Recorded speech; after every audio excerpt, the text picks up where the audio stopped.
BNP জনগণের দল। জনগণের কল্যাণে দলটি সবসময় কাজ করে যাবে বলে জানিয়েছেন বিএনপির ক্রীড়া বিষয়ক সম্পাদক আমিনুল হক। আওয়ামী লীগ গত ১৬ বছর ধরে মানুষের জন্য কাজ না করে নিজেদের পকেটের উন্নয়ন করেছে বলেও অভিযোগ করেন তিনি। মাঝরাতে রাজধানীতে শীতার্ত মানুষের মাঝে কম্বল বিতরণের সময় তিনি এসব কথা বলেন। হুমায়ুন কবিরের প্রতিবেদন, জানাচ্ছেন উষা ফেরদৌস।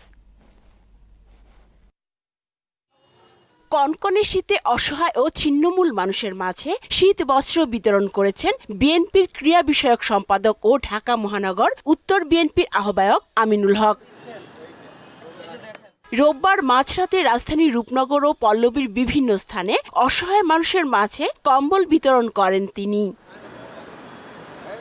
এর আগে রূপনগর থানা ছাত্রদল ও স্বেচ্ছাসেবক দলের আয়োজনে শীত বস্ত্র বিতরণ করেন আমিনুল হক।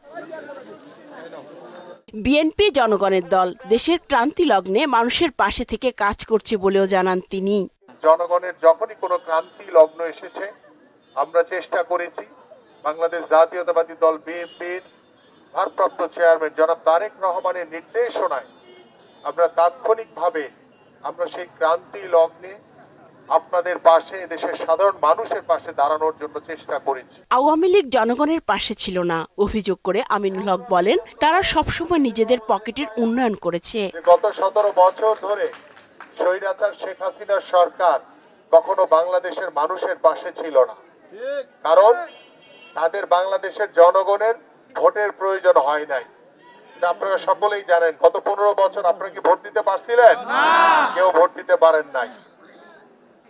গত ১৭ বছর ধরে এই স্বৈরাচার সরকার সবসময় শুধু নিজেদের পকেটের উন্নয়ন করেছে।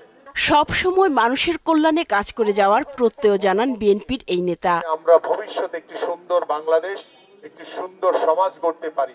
উষা ফেরদৌস, মোহনা সংবাদ, ঢাকা। আপনাদের পাশে